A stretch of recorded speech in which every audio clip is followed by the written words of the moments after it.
Okay, I don't know where to put this, where we could see. Anyway, I'll tell the story. It's...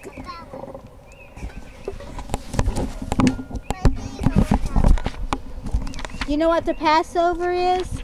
That's his last... That was his last... Jesus had his last meal.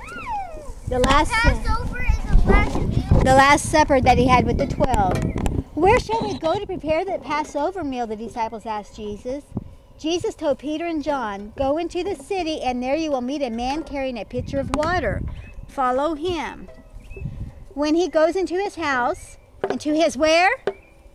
Hey, His house. into his house, say to him, where is the guest room where Jesus is to eat the Passover with his disciples? The two went their way. It was as Jesus said. The owner of the house led them to an upstairs room. Probably he knew Jesus was glad to have him use the guest room.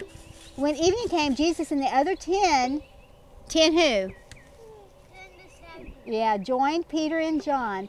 A feeling of sadness crept over them when Jesus said that this was his last supper with them. I'm allergic to these. Uh-oh.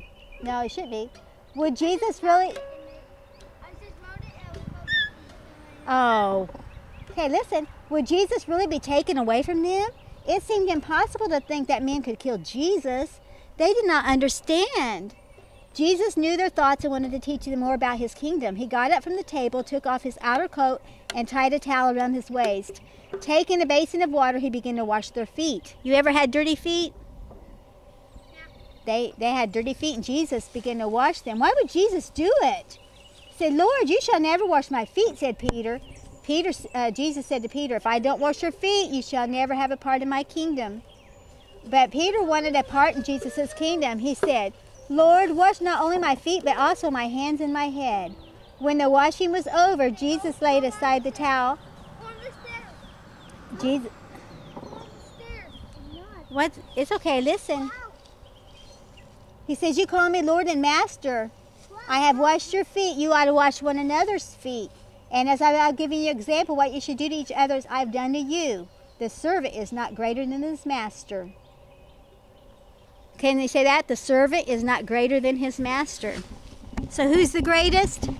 Jesus. Jesus. And when you go in our house, what color is my kitchen? Yeah, and what color is the doorpost? Whoa. What color is the on the sides and the top of the door in the kitchen? Red. What does that make you think of? It makes you think of the blood. And in the Old Testament, when they put blood on the doorpost of the lambs, the Passover, remember? So yeah, so today when you're in the kitchen, think about the Passover. When I see the blood, I will pass over you. Passover. Okay, that's my lesson. What?